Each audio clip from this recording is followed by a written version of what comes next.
صلی وسلم دائما ابدا علی حبیبک خیر الخلق کلہم۔ حمد و صلات کے بعد تمام تعریف، تمام محاسن و مکارم و محامد اسی ذوالجلال والاکرام کے لیے ہے جس نے لفظ کن سے کائنات کے تخلیق فرمائی۔ تمام زبانوں کی حمد و ثنا صرف اور صرف اسی رب لم یزل کے لیے ہے جس نے انسانیت کی رشد و ہدایت کے لیے انبیاء کرام علیہم الصلاۃ والسلام کو مبعوث فرمایا کہ وہ نفوس قدسیہ کاملہ دنیا میں آ کر اللہ کی وحدانیت اور اپنی رسالت لوگوں تک پہنچاتے رہے۔ کروڑ ہا کروڑ صلاۃ و تسلیم ہو حضور سرور انبیاء حبیب کبریا شفیع روز جزا علیہ تحیت و ثنا کی بارگاہ میں کہ آپ تمام انبیاء کرام علیہم الصلاۃ والسلام کے آخر میں تشریف لائے اور آپ نے آ کر تمام بنی نوع انسان کو اخوت و بھائی چارگی، ملنساری، اخلاق، پردباری، اعلیٰ ظرفی، اعلیٰ کردار کا درس و پیغام دیا۔ قبل اس کے کہ گفتگو کا آغاز کیا جائے، جمعہ کے دن درود و سلام پڑھنے کی بڑی برکتیں، بڑی فضیلتیں، بڑی عظمتیں ہیں۔ ان تمام تر فضیلتوں کو، عظمتوں کو مد نظر رکھتے ہوئے ایک مرتبہ اپنے آقا و مولا صلی اللہ علیہ وسلم کی بارگاہ میں بلند آواز سے محبت و خلوص کے ساتھ درود و سلام کے نذرانے پیش کیجیے۔ اللہم صلی علی سیدنا و مولانا محمد طب القلوب و دوائها وعافیت الابدان و شفائها ونور الابصار و ضیائها وروح الارواح وغذائها وعلى آلہ واصحابہ وبارک وسلم۔ ماہ رمضان المبارک ہمارے درمیان ہے، اس کی رحمتوں سے، برکتوں سے، اشرع مغفرت کی ایک ایک ساعت سے ہم مستفیض اور مستنیر ہو رہے ہیں۔ اللہ رب العزت کی بارگاہ میں دعا ہے کہ جیسے خیر و عافیت کے ساتھ، صحت و تندرستی کے ساتھ اس نے اتنے روزے گزار دیے، باقی جو روزے، باقی جو عبادات رمضان ہیں انہیں آخر تک امن و سلامتی کے ساتھ، صحت و تندرستی کے ساتھ گزار دے۔ اس مہینے میں بہت سی عبادات کی جاتی ہیں، انہی عبادات میں سے ایک عبادت یہ ہے کہ صدقہ و خیرات و فطرات کا اہتمام کثرت سے کیا جاتا ہے۔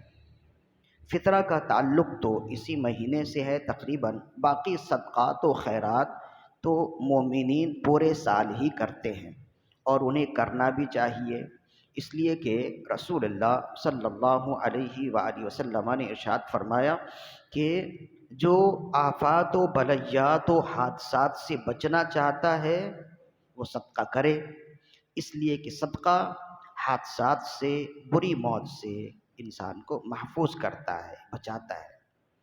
تو اسی امید کے تحت اور اسی وجہ سے خاص طور پر اللہ کی رضا کے لیے اہل اسلام پورے سال ہی چلتے پھرتے وقتاً فوقتاً صدقات و خیرات کا اہتمام کرتے ہیں، لیکن جب ماہ رمضان آ جائے تو اس مہینے میں صدقات و خیرات کا اہتمام زیادہ کرتے ہیں۔ اب اس کے زیادہ کرنے کی دو وجہ ہیں۔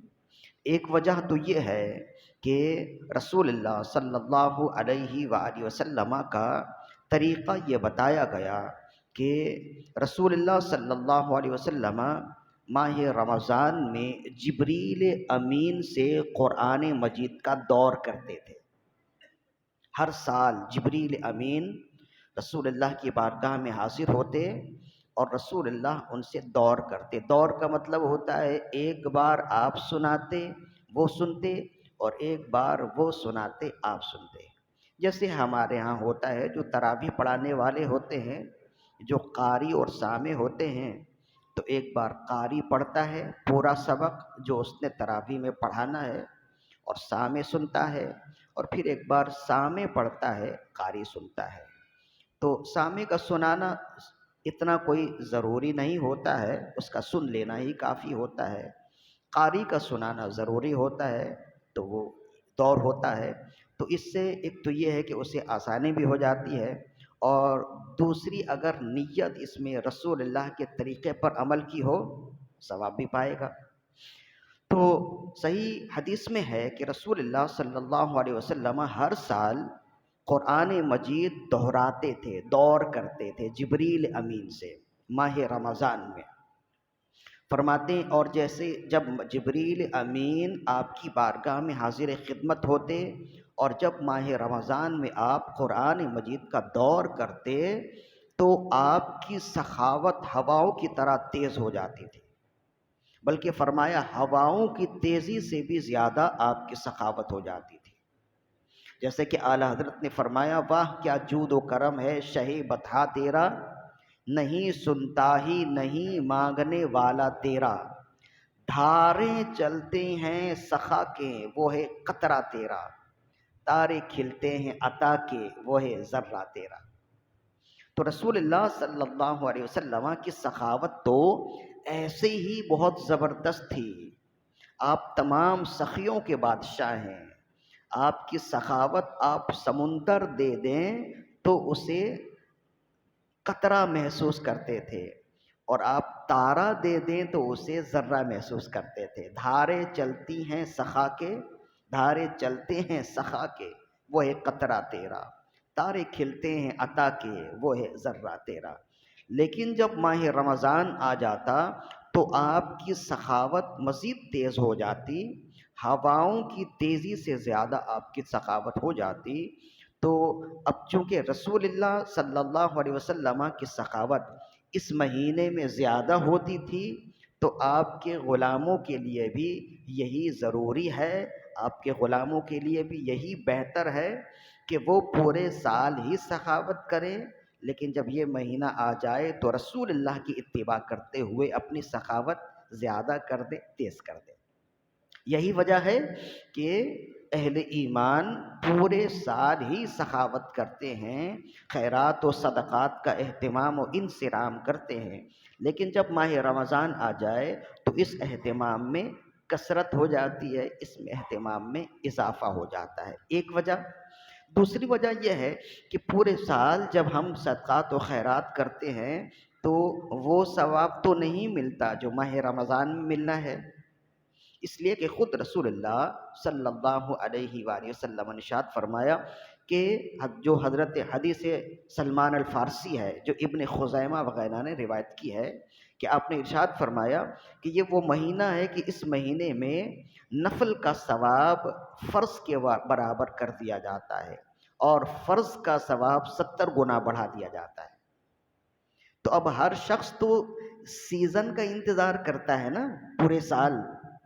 دکانداروں کو دیکھیں، کاروباری لوگوں کو دیکھیں تو پورے سال وہ انتظار کر رہے ہوتے ہیں بس سیزن آئے. ان کے لیے بھی سیزن ہے، شادیوں کے سیزن ہوتے ہیں، عید بقرعید، یہ ان کے لیے ہر شخص کے لیے ایک طرح کا سیزن ہوتا ہے. تو وہ سیزن کا انتظار کر رہے ہوتے ہیں نا تاکہ آمدن زیادہ ہو کچھ.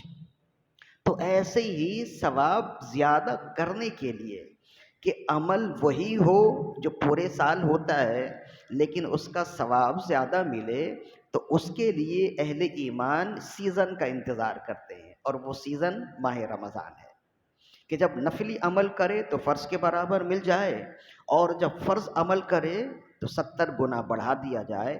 تو اسی وجہ سے اہل ایمان فطرات و زکوٰۃ اور صدقات و خیرات پورے سال ہی کرتے ہیں، لیکن یہ مہینہ ایسا ہے کہ اس میں تو تھوڑا عمل کیا جائے تو زیادہ ملتا ہے. اس لیے اس مہینے میں اہل ایمان کثرت سے صدقات و خیرات کرتے ہیں، چلتے پھرتے آتے جاتے دیتے رہتے ہیں. اس لیے کہ یہ جو رقم ہے نا، یہ جو پیسے ہیں، یہ جب تک آپ کے پاس رہیں گے آپ کی کسی کام کے نہیں ہیں. آپ نے آج نہیں تو کل ان پیسوں کو اپنی جیب سے نکالنا ہی ہے. جب تک آپ نکالیں گے نہیں یہ پیسے آپ کے لیے کارآمد ہے نہیں. تو چلتے پھرتے اللہ کی راہ میں نکال دینا یہ عقل مندی ہے، یہ عقل مندی کی علامت ہے. آپ اس اچھے کام کے لیے نکالیں، ورنہ یہ پیسے کسی نہ کسی کام کے لیے تو جیب سے نکلیں گے ہی. پیسے جب تک آپ کے پاس سیف رہیں وہ آپ کے کام کے نہیں ہوتے ہیں. تو اہل ایمان اسی وجہ سے ماہ رمضان میں صدقات و خیرات کا اہتمام کثرت سے کرتے ہیں. حالانکہ یہ بات بھی طے ہے کہ جو صاحب نصاب ہے، جو زکوٰۃ نکالنے والا ہے، اس کے لیے لازم ہے کہ جیسے ہی اس کے مال میں سے سال پورا ہو جائے وہ زکوٰۃ نکالے۔ مثلا ربیع الاول کی 12 تاریخ پچھلے سال جو صاحب نصاب تھا وہ ربیع الاول کی 12 تاریخ اس سال میں صاحب نصاب ہو گیا اور اس پر زکوٰۃ فرض ہو گئی، تو اسے چاہیے کہ وہ اس فوراً ہی نکال دے۔ لیکن اہل ایمان ماہ رمضان میں زکوٰۃ اس وجہ سے نکالتے ہیں کہ انہیں معلوم ہے کہ مجھ پر زکوٰۃ تو فرض ہو گئی ہے، لیکن میں نکالوں گا تو زکوٰۃ کی فرضیت بھی ادا ہو جائے گی اور ثواب بھی زیادہ ملے گا، اس لیے۔ ورنہ یہ بھی ایک جو ہے نا ہمارے ہاں ذہن بنا ہوا ہے کہ رمضان آئے گا تو زکوٰۃ نکالیں گے، ایسا نہیں ہے۔ سال جب بھی آپ کے مال میں پورا ہو جائے آپ صاحب نصاب ہو جائیں گے اور آپ صاحب زکوٰۃ ہوں گے، آپ پر زکوٰۃ نکالنا ضروری ہے۔ تو یہ بہتر ہے کہ آپ کے مال میں سے آپ اپنے مال میں سے زکوٰۃ رمضان میں نکالنے کی نیت کریں، لیکن زندگی اور موت کا تو بھروسہ نہیں ہے نا، تو کسی کو بتا بھی دیں کہ بھائی میں صاحب نصاب ہو گیا ہوں، مجھے اپنی زکوٰۃ کی رقم نکالنی ہے، تاکہ خدا نہ خواستہ اگر آپ اس دنیا سے چلے گئے تو آپ کی جگہ وہ آپ کی رقم نکال پائے۔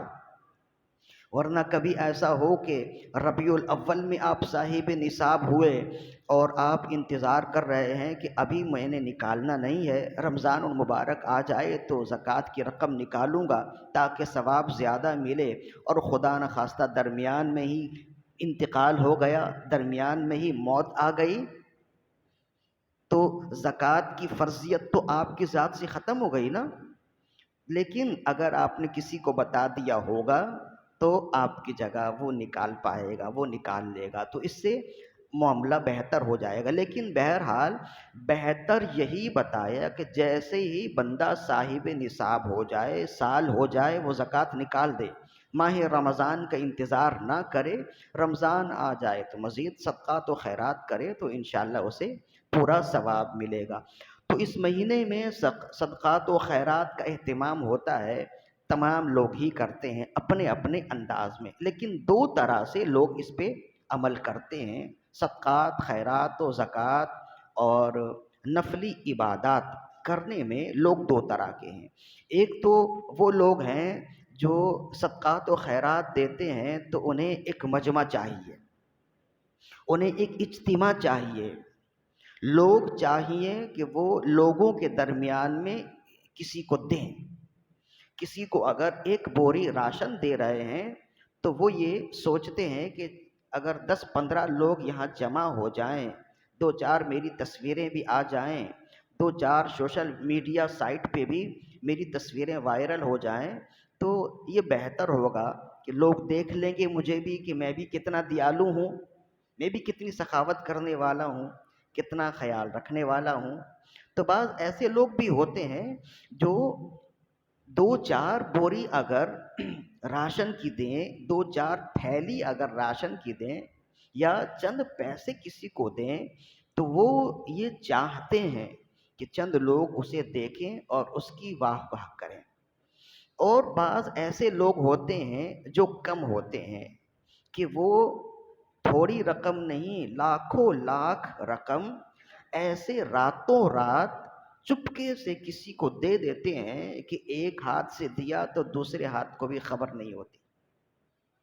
تو ظاہر ہے کہ جب عمل تو ایک ہی ہے، صدقہ اور خیرات دینا عمل ایک ہی ہے، لیکن عمل کا طریقہ الگ الگ ہے نا، ایک نے دکھاوا کیا اور ایک نے چپکے سے دیا۔ تو جب عمل ایک ہی ہے اور عمل کا طریقہ الگ الگ ہے تو اجر و ثواب بھی تو الگ الگ ہی ہوگا نا۔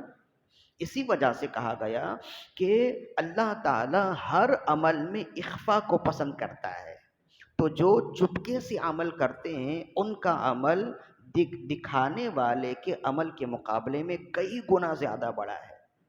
اللہ دکھاوے کو پسند نہیں کرتا، پوشیدگی کو پسند کرتا ہے۔ آپ اگر غور کریں گے نا تو ہمارا ایمان بھی ایمان بالغیب ہی ہے، ہم نے اللہ کو دیکھا نہیں ہے نا، یؤمنون بالغیب، ہم غیب پر ایمان رکھتے ہیں، تو جب ہمارے ایمان کی بنیاد ہی پوشیدگی میں ہے تو اس کے اندر جتنے اعمال ہوں گے ان تمام اعمال میں تزیین و آرائش بھی پوشیدگی سے ہی آئے گی۔ کسی بھی عمل میں جتنی پوشیدگی ہوگی، کسی بھی عمل میں جتنا اخفا ہوگا، وہ عمل اتنا ہی زیادہ رب کی بارگاہ میں قابل قبول ہوں گے۔ اسے یوں سمجھ لیجئے کہ پوشیدہ عمل یہ بیج ہے، بیج کو جب تک آپ پوشیدہ نہ کریں اس میں سے پھل آپ نہیں کھا سکتے۔ ایسے ہی عمل کو جب تک آپ پوشیدہ نہ کریں اس عمل کا پھل آپ کو نہیں ملے گا۔ تو کوشش کیجئے کہ آپ جس کے لیے دے رہے ہیں فقط وہی دیکھے، کوئی دوسرا نہ دیکھے، بلکہ یہ بھی کوشش کیجئے کہ جو لے رہا ہے وہ بھی نہ دیکھے۔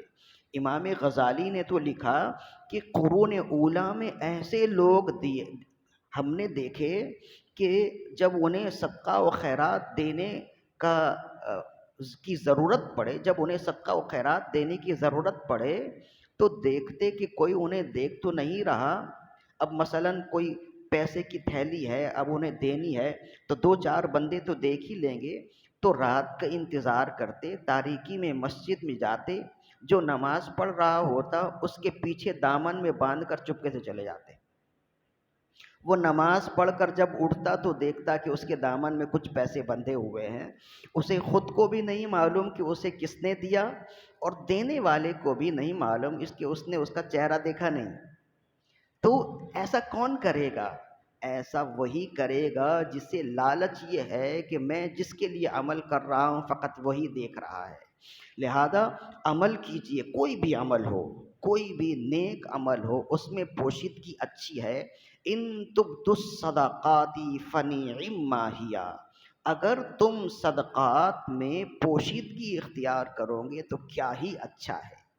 کبھی کبھی دکھانا بھی لوگوں کے لیے ضروری ہوتا ہے، وہ اکابرین کے لیے ہوتا ہے۔ جو بڑے لوگ ہوتے ہیں نا، وہ اپنا کوئی خاص عمل اس لیے دکھا دیتے ہیں یا بتا دیتے ہیں تاکہ جو ان کے متبعین ہیں انہیں تو ان کے پیچھے چلنا ہے نا، تو وہ ان کے پیچھے چلتے ہیں، اس وجہ سے انہیں بتانا پڑتا ہے کہ اکابرین کے لیے یہ کہا گیا کہ وہ کبھی کبھی کوئی عمل کریں تو بتا دیں تاکہ جو ان کے اصاغرین ہیں، جو ان کے پیچھے چلنے والے ہیں، وہ ان کے عمل کو فالو کریں۔ لیکن جو چھوٹے ہیں، اصاغرین ہیں، ان کے لیے کہا گیا کہ اس راہ میں آزمائشیں بہت ہیں، ایک کو بتائیں گے تو وہ ایک 10 کو بتائے گا، پھر آپ نے جو بھی عمل کیا وہ عمل ختم ہو جائے گا، لہذا چھپانا ہی بہتر ہوتا ہے۔ جیسے کہ رسول اللہ صلی اللہ علیہ وآلہ وسلم کے بارے میں آتا کہ قبیلہ بنو ثقیف کے لوگ جب رسول اللہ صلی اللہ علیہ وسلم کی بارگاہ میں ایمان لانے کے لیے آئے تو انہوں نے کہا کہ ہم کچھ دنوں رہ کر آپ کے احوال، صحابہ کے احوال، دین اسلام کو دیکھنا چاہتے ہیں، قریب سے دیکھنا چاہتے ہیں۔ قبیلہ بنو ثقیف یہ بڑے شقی القلب تھے، اتنے شقی القلب تھے کہ پورا عرب مسلمان ہو گیا تھا، یہ لوگ مسلمان نہیں ہوئے تھے۔ قبیلہ بنو ثقیف یہ وہی لوگ ہیں جو طائف کا واقعہ رسول اللہ کا ہم پڑھتے ہیں نا، تو یہی لوگ تھے جنہوں نے رسول اللہ پر پتھر برسائے تھے، آپ کو خون سے آلودہ کیا تھا، تو پورا عرب مسلمان ہو گیا تھا، یہ لوگ مسلمان نہیں ہوئے تھے۔ تو آخری وقت میں بہرحال آنا تو ہے، تو آئے، تو آ کر بھی انہوں نے یہی کہا کہ اے محمد صلی اللہ علیہ وسلم، ہم اس وقت تک آپ پر ایمان نہیں لائیں گے جب تک ہم آپ کو ایمان کی گہرائی کو، اہل ایمان کے اعمال کو دیکھ نہ لیں۔ اگر ان کی ایمان کی سچائی اور اعمال کا خلوص ہم نے دیکھ لیا، ہم مسلمان ہو جائیں گے۔ آپ نے فرمایا ٹھیک ہے، تمہارے لیے آزادی ہے، لا اکراہ فی الدین، دین میں زبردستی نہیں ہے۔ تو آپ نے مسجد نبوی کے قریب ہی خیمے لگا دیے، فرمایا تم یہاں رہو، اس لیے کہ مسجد کے قریب رہیں گے تو آمد و رفت ہوتے رہے گی مسلمانوں کی۔ تو کہتے ہیں روز رسول اللہ صلی اللہ علیہ وسلم عشاء کی نماز کے بعد ان کے پاس جاتے، حال احوال پوچھتے، کچھ آپ اپنا حال سناتے، کچھ ان کی باتیں سنتے۔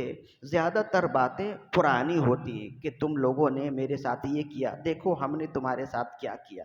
تو اس طرح کی گفتگو ہوتی، آہستہ آہستہ ان کا دل نرم ہوتا جاتا۔ ایک دن بہت دیر ہو گئی، رسول اللہ صلی اللہ علیہ وسلم عشاء کی نماز پڑھا کر فوراً گھر چلے گئے، ان کے پاس رکے نہیں۔ اور بہت دیر کے بعد جب آپ ان کے پاس تشریف لائے، انہوں نے عرض کیا، یا رسول اللہ، ہم تو آپ کا انتظار کر رہے تھے کہ آپ تشریف لائیں، تھوڑی دیر ہمارے ساتھ وقت گزاریں، تو آپ آئے نہیں، روزانہ آپ تشریف لاتے۔ آپ نے فرمایا، اصل میں میرا معمول ہے کہ میں قرآن کا ایک خاص حصہ روز تلاوت کرتا ہوں، میرا معمول ہے قرآن کا ایک خاص حصہ روز تلاوت کرتا ہوں۔ آج کسی مصروفیات کی وجہ سے میں وہ تلاوت نہ کر سکا، تو عشاء کی نماز کے بعد فوراً میں گھر چلا گیا اور میں نے قرآن مجید کا وہ حصہ جو روزانہ پڑھتا ہوں پورے تلاوت کر دیے، اور جب تلاوت کر لیے تو اب میں تمہارے پاس آیا۔ تو اب وہ خاص حصہ کون سا تھا؟ وہ ایک منزل تھی۔ تو رسول اللہ صلی اللہ علیہ وسلم روزانہ انتہائی مصروفیات کے باوجود قرآن مجید کی ایک منزل روز تلاوت کرتے تھے۔ ایک منزل آپ یوں سمجھ لیں کہ پہلے پارے سے لے کر 8ویں 9ویں پارے تک ایک منزل بنتی ہے۔ پھر اور بھی ہیں، قرآن مجید کی 7 منزلیں ہیں نا، یہ 7 منزلیں اسی کی نشانی ہے کہ رسول اللہ روز ایک منزل تلاوت کیا کرتے تھے۔ تو اس میں 2 باتیں ہیں، ایک تو یہ ہے کہ رسول اللہ صلی اللہ علیہ وسلم گھر کو بھی دیکھ رہے ہیں، عبادات بھی دیکھ رہے ہیں، جہاد کے معاملات بھی دیکھ رہے ہیں، لوگوں کی مسائل بھی دیکھ رہے ہیں، لیکن اپنے رب کو یاد کیسے کر رہے ہیں، قرآن کی تلاوت کیسے کر رہے ہیں۔ اور ہم ہیں کہ سب کچھ ہونے کے باوجود کچھ بھی نہیں کر رہے۔ دادا سے پوچھا نا، بیٹے نے، پوتے نے پوچھا، دادا آپ کا زمانہ کیسا تھا؟ نہ موبائل، نہ انٹرنیٹ، نہ ٹی وی، نہ ویڈیو، نہ کوئی سوشل میڈیا، کچھ بھی نہیں، آپ کا زمانہ تو بڑا پھیکا تھا۔ تو دادا نے کہا، بیٹے میرا زمانہ تمہارے زمانے سے اچھا تھا، میرا زمانہ ایسا تھا کہ جیسے تمہارا زمانہ ہے ایسا نہیں تھا، کہ نہ نماز، نہ روزہ، نہ قرآن، نہ دینی باتیں، نہ آپس میں بیٹھنا، یہ نہیں تھا۔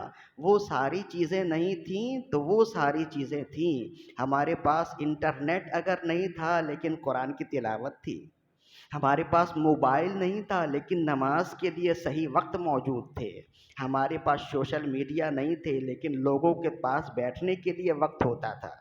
تو ہم ایسے لوگ ہو گئے کہ ہمارے پاس سارے کاموں کے لیے وقت ہے، ان کاموں کے لیے وقت نہیں ہے، ایک بات۔ اور دوسری بات دیکھیں، یہ جو رسول اللہ عمل فرماتے تھے تو آپ نے کسی کو دکھایا نہیں، یہ پوشیدہ عمل تھا نا، آپ گھر میں یہ عمل کرتے، لیکن پوشیدہ عمل ہونے کے باوجود آپ نے صحابہ کو بتایا۔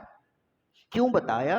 اس لیے کہ آپ اکابرین میں سے ہیں، اکابرین کے امام ہیں، آپ بتائیں گے نہیں تو امت عمل کیسے کرے گی، اس لیے بتایا آپ نے۔ ورنہ پوشیدہ عمل وہ زیادہ لائق ہوتا ہے، زیادہ رب کو محبوب ہوتا ہے۔ ہم جو چھوٹے لوگ ہیں ہمارے لیے عمل میں پوشیدگی ہی بہتر ہوتی ہے۔ اللہ کے ایک بہت بڑے ولی گزرے، بڑا مجمع لگا رہتا ان کی مسجد میں، لوگ آتے مختلف سوالات پوچھتے، کوئی قرآن کے بارے میں پوچھتا آپ بتاتے، کوئی حدیث کے بارے میں پوچھتا آپ بتاتے، کوئی فقہ کے بارے میں پوچھتا آپ بتاتے، کوئی تصوف کے بارے میں پوچھتا آپ بتاتے۔ گویا کہ علم کا ایک سمندر ہے جو ہر ایک نالے سے بہہ رہا ہے، ہر ایک نہر سے نکل رہا ہے۔ لوگ آتے اپنے اپنے مسائل پوچھتے، اور صبح سے لے کر شام تک مجمع لگا رہتا، لوگ آتے رہتے، مسائل پوچھتے رہتے، معاملات ہوتے رہتے۔ ایک شخص آتا اور آ کر آپ کی بارگاہ میں بیٹھتا، بہت دیر تک شروع سے آخر تک بیٹھا رہتا، وہ نہ کچھ بولتا اور نہ ہی کچھ اور دائیں بائیں دیکھتا، وہ فقط انہیں دیکھتا رہتا، بزرگ کو دیکھتا رہتا، بالکل آمنے سامنے بیٹھتا، اور لوگ مسئلے مسائل پوچھتے رہتے اور آپ بتاتے رہتے، وہ انہیں ہی تکتا رہتا۔ جب مجمع ختم ہو جاتا شام کے وقت وہ اپنے گھر چلا جاتا۔ 3 دنوں تک وہ ایسا ہی کرتا رہا۔ کہتے ہیں کہ تیسرے دن جب وہ اپنے گھر گیا تو اصل میں وہ شخص تھا بڑا عیالدار، اور بڑا ہی ضرورت مند تھا۔ ایک وقت ایسا تھا کہ اس کے پاس بڑا مال تھا، بڑی دولت تھی، لیکن قسمت کی وجہ سے، کسی بھی وجہ سے آہستہ آہستہ اس کی دولت ختم ہو گئی، اس کا مال ختم ہو گیا، یہاں تک کہ وہ اپنے گھر کو چلانے کے لیے گھر کے سامان بیچنے لگا۔ جب گھر کے سامان بھی بک گئے تو اب ایسا ہوا کہ اس کے پاس سوائے بھیک مانگنے کے، سوائے کسی کے آگے ہاتھ پھیلانے کے کوئی دوسرا راستہ نہیں ہے۔ تو یہ شخص ان کی بارگاہ میں، اس بزرگ کی بارگاہ میں روزانہ اپنے گھر سے یہ سوچ کر چلتا تھا کہ میں ان کی بارگاہ میں جاؤں گا، اور جیسے ہی وقت ملے گا، موقع ملے گا، انہیں اپنی عرضی دوں گا یا لکھ کے پرچی دے دوں گا۔ ان کے پاس بہت کچھ ہے، بڑے مریدین بھی ہیں، بڑا کاروبار بھی ان کا چلتا ہے، یہ میری خیر خواہی کریں گے۔ لیکن نہ جانے کیوں جب یہ آپ کی بارگاہ میں پہنچتا تو خوددار تھا، اور پیشہ ور بھکاری تو نہیں تھا کہ ہر ایک کے سامنے ہاتھ پھیلا دے۔ تو اس کی خودداری کی وجہ سے یہ بول نہیں پاتا، اپنے ظرف کی وجہ سے، خودداری کی وجہ سے، ہچکچاہٹ کی وجہ سے بول نہ پاتا۔ مجمع بھی ہوتا، اگر مجمع نہ بھی ہو تو پرچی دینے میں بھی اسے ہچکچاہٹ ہوتی، نہ جانے آگے سے کیا جواب آئے، نہ جانے حضرت شیخ میرے لیے کیا سمجھیں۔ تو 3 دنوں تک یہ ہمت کرتا رہا، لیکن یہ آپ کی بارگاہ میں اپنی گزارش پیش نہ کر سکا، اور ادھر 3 دن تک اس کے بچے بھوکے پیاسے ہیں۔ روز یہ بول کر جاتا کہ آج میں جاؤں گا اور آج انشاءاللہ ان سے عرضی دوں گا تو کوئی کام نکل آئے گا، میرے بچے کچھ 2 لقمہ کھا لیں گے، لیکن شام میں یہ واپس آ جاتا یہ سوچ کر کہ مجھ سے نہ بولا گیا اور آئندہ کل بول لوں گا۔ 3 دن جب ہو گئے تو کہتے ہیں کہ بیوی ادھر جھگڑ رہی ہے کہ ان کی بارگاہ میں نہیں تو کہیں اور سے ہی کچھ لے آؤ۔ وہ کہہ رہا ہے کل میں جاؤں گا، کل میں مزید ہمت جٹاؤں گا تو کل انشاءاللہ امید ہے کہ میں کچھ لے پاؤں، میں ان سے بول پاؤں گا۔ ادھر بیوی بگڑ رہی ہے کہ بچوں کی حالت بھی اب آہستہ آہستہ تبدیل ہو رہی ہے، بچے بیمار ہو رہے ہیں، بھوک اور پیاس کی شدت ہے۔ تو کہتے ہیں دروازے پر دستک ہوئی اور کسی نے کہا کہ دروازہ کھولنے کی ضرورت نہیں ہے، جب میں چلا جاؤں تو یہ بوری اٹھا لینا۔ یہ آواز آئی اور پھر وہ چلے گئے۔ اب جب دروازہ کھول کر دیکھتے ہیں تو راشن کی ایک بہت بڑی بوری ہے اور اس کے اندر ایک پرچی لکھی ہوئی ہے، پرچی میں اسی بزرگ کا نام لکھا ہوا ہے جن کی بارگاہ میں وہ 3 دن تک آیا تھا، اور لکھا ہوا ہے کہ میں تمہاری حاجت سمجھ گیا، یہ میں خود آیا ہوں دینے کے لیے، اور میں نے تمہارا سامنا اس وجہ سے نہ کیا کہ کہیں تمہیں شرمندگی نہ ہو، اور خبردار ادھر ادھر نہ بانٹنا، یہ میں نے تمہارے لیے ہی رکھے ہیں، اور یہ میری حلال کی کمائی سے یہ پوری چیزیں ہیں، یہ تمہارے لیے ہیں، تمہارے بچوں کے لیے ہیں۔ تو کہتے ہیں کہ جب وہ پرچی دیکھی تو کہا کہ اللہ، کیسے اللہ کے لوگ نیک لوگ ہیں، میں نے تو ان کی بارگاہ میں ایک لفظ نہ کہا لیکن وہ سمجھ گئے۔ تو پھر وہ دوسرے دن حاضر بارگاہ ہوئے تو انہیں دیکھا، بزرگ نے انہیں دیکھا اور آنکھوں سے اشارہ کر کے منع کیا کہ رات جو بات ہوئی وہ نہ مجھے بتانے کی ضرورت ہے نہ کسی دوسرے کو بتانے کی ضرورت ہے۔ وہ بزرگ کون تھے؟ وہ بزرگ وہ ہیں جن کی ہم تقلید کرتے ہیں، امام اعظم ابو حنیفہ رضی اللہ عنہ۔ امام اعظم ابو حنیفہ، امام موفق نے اس کو لکھا ہے۔ تو دیکھیں کیسی خیر خواہی کی کہ دوسرا شخص جو سامنے بیٹھا ہوا ہے اس کو دیکھ بھی لیا اور اس کا مسئلہ بھی معلوم کر لیا۔ یہ کیسے ہوتا ہے؟ یہ کرامت نہیں ہے، یہ احساس کا نام ہے۔ ایمان جو ہے نا یہ ایک خوشبو کی طرح ہے، تو جب یہ ایمان، جب یہ خوشبو زیادہ ہو جائے نا تو پھر یہ بولنے کی ضرورت نہیں ہوتی ہے کہ خوشبو آ رہی ہے، آپ کو خود ہی محسوس ہوگی۔ تو اپنے آپ کو روئیں، اپنے آپ کو کوسیں کہ آپ کے سامنے بیٹھا ہوا شخص اتنا محتاج ہوتا ہے، ضرورت مند ہوتا ہے، اس کے باوجود آپ احساس کیوں نہیں کر پاتے؟ آپ احساس کیوں نہیں کر پاتے؟ امام اعظم نے کیسے احساس کر لیا؟ یہ بڑے لوگ تھے، لیکن یہ اس وجہ سے ہوتا ہے کہ جب ایمانی حلاوت، ایمانی حدت میں کمی آ جائے تو آپس میں محبت میں کمی آ جاتی ہے، اور جب محبتوں میں کمی آئے تو دوریاں ہو جاتی ہیں۔ تو کوشش یہ کیجئے کہ جیسے دوسرے کے بغیر بتائے آپ اس کا عیب جان لیتے ہیں، ویسے ہی دوسرے کے بغیر بتائے اس کی حاجت جان لیں۔ یہ کوشش کیجئے۔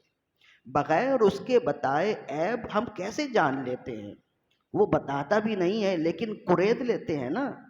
تو ایسے ہی کوشش کیجئے کہ بہت اچھا ہو کہ کسی کو آپ کے سامنے ہاتھ پھیلانا نہ پڑے۔ امام سفیان ثوری کا بہت ہی گہرا دوست آپ کی بارگاہ میں حاضر ہوا، کہا بڑا ضرورت مند ہوں، اتنی رقم کی ضرورت ہے۔ فوراً گئے، نکال کر دے دی، اور گھر آ کر روتے، تھاڑے مار مار کر روتے۔ تو اہلیہ نے کہا کہ جب دینے کا اتنا ہی غم تھا تو دیتے ہی نہیں، اب دے کر رو رہے ہو۔ تو عرض کرنے لگے کہ دینے کا غم نہیں ہے، غم تو یہ ہے کہ یہ میرا دوست تھا، اسے میرے سامنے ہاتھ پھیلانے کی ضرورت پڑ گئی۔ مجھے ایسا کیوں نہ ہوا کہ اس کی حاجت بغیر مانگے مجھے معلوم ہو جاتی اور میں بغیر مانگے اسے دے دیتا۔ میری دوستی میں کمی ہے، میری ایمانی حلاوت میں کمی ہے۔ تو ایسے لوگ تھے، یہ ہمارے اکابرین ہیں۔ سننا کتنا اچھا لگتا ہے، ایسے بننے کی کوشش کیجئے۔ ماہ رمضان میں جس کو بھی جو صدقات و خیرات دیں، کوشش کریں کہ چپکے سے دیں، کسی دوسرے کو خبر نہ ہو۔ یہ سوشل میڈیا، یہ ساری چیزیں یہی رہ جائیں گی۔ جب آپ قبر میں جائیں گے تو فقط وہی عمل کام آئے گا جو آپ نے خاص اللہ کے لیے کیا ہوگا۔ تو اللہ کے لیے کام کیجئے، لوگوں کے لیے کام نہ کیجئے۔ اور یہ یاد رکھیے، لوگ آپ کتنا بھی دے دیں وہ راضی نہیں ہوں گے۔ ہم نہ ہوں گے تو کسی اور کی باتیں ہوں گی۔ خلقت شہر تو کہنے کو فسانے مانگے۔ لوگ فقط فسانے چاہتے ہیں، آپ نہیں دیں گے تب بھی لوگ آپ کو بولیں گے یہ نہیں دیتا۔ آپ اگر دے رہے ہوں گے تب بھی لوگ کہیں گے کہ یہ زیادہ رکھتا ہے، کم دیتا ہے۔ تو لوگوں کو تو کبھی کوئی راضی نہ کر سکا ہے اور نہ ہی کر سکے گا۔ جس کے لیے آپ عمل کر رہے ہیں اس کو راضی کرنے کی کوشش کیجئے۔ جب اس طرح سے عمل کریں گے، تھوڑا سا عمل ہمارے لیے آخرت کی نجات کے لیے کافی ہوگا۔ اللہ تعالیٰ سے دعا ہے کہ ہماری آج کی حاضری اپنی بارگاہ میں قبول و مقبول فرمائے۔ وما علینا الا البلاغ